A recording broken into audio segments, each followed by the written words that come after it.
Freedom! Life is expressed and experienced through the nervous system. It happens no other way. Welcome back and thank you for continuing to view. Once again, I'm Chiropractor Howie. That quote was by the one and only me. Seeing as this month's episode will be celebrating the 15th year of opening my own practice.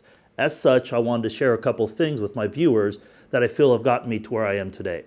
The basics still need to be learned and mastered, such as owning the philosophy of chiropractic, crafting your communication skills, honing the application of the chiropractic adjustment, creating a bulletproof delivery system to educate those first coming into your practice about the value and the importance of making chiropractic a habit for themselves and their families, and continue to communicate the value and importance to those that have chosen to stay as members in your practice. The most important part that needs to be perfected is the education system that you use in your practice. As I've stated before, the education is much more important than the adjustment. Without a proper education, the adjustment could be mistaken as a form of a treatment. Education should also include coming up with analogies and ideas of how to make chiropractic care relevant to get people to understand that this is something that needs to be done on a lifetime basis, just as other habits and things that people keep maintained in their lives. An example would be an analogy I came up with shortly after graduation. Limiting chiropractic to only those with neck or back pain would be like limiting food to only those who are in a state of malnutrition. So educate, educate, educate. If you doubt me, I have a question for y'all.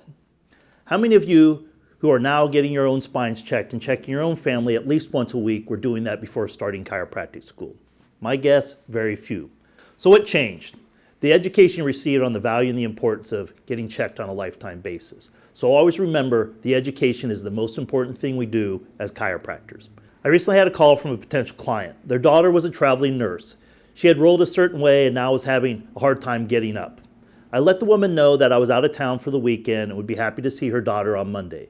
She, of course, needed help right away. I told her she would probably require continuing care and that I would be happy to see her on Monday. I let her know that I had a free consultation and explained my fee structure. She understood that her daughter would need to be continuing care because she had worked for a chiropractor in the past. Perfect, I said. I went on to ask her how often she got her own spine checked while working for the chiropractor. She went on to tell me at least once a week because she had adrenal problems, and the chiropractor would give her an adrenal adjustment. Now, folks, the problem wasn't an adrenal problem. It was an education problem. Educate, educate, educate. In my office, I only focus on two factors when it comes to education.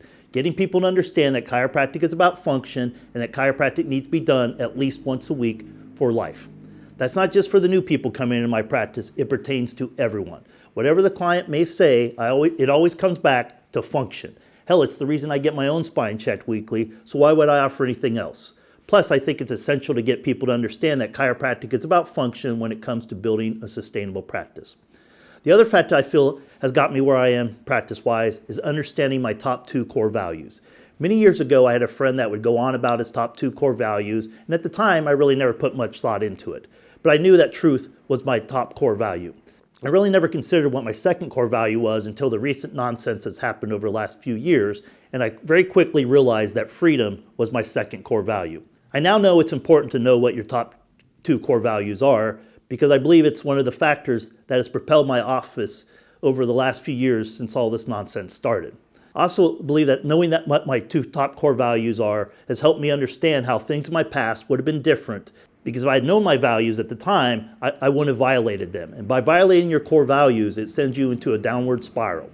Since owning my top two core values, they've given me the ability to navigate this harsh terrain we call life. I believe when you understand what your top two core values are, it leads to you becoming your true self, your authentic self. And when you're your authentic self, you have more confidence and certainty, which helps you become the authority in your practice. After all, if you're not the authority in your practice, the people coming into your practice will be the authorities.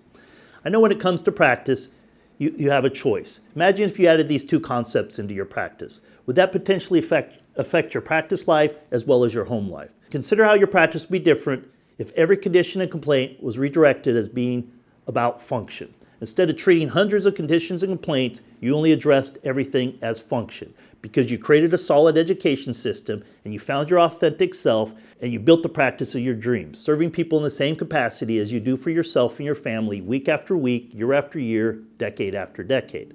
And the last meism that I wanted to share with you, I wrote many years ago.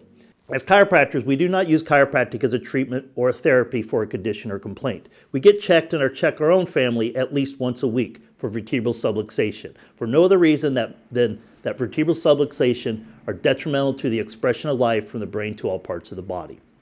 My mentor, Joe Donofrio Sr., told me that it takes 5 to 7 years to build a sustainable practice. And at that time, I reasoned out it probably took that long to make any business sustainable.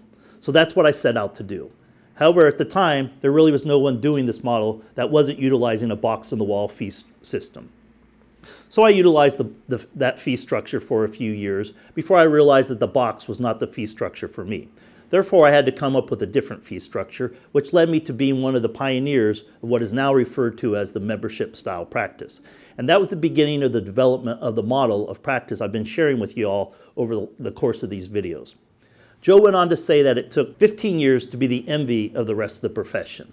I don't know if I'm the envy of the profession, but I can say I'm pretty happy with what has been created in my community.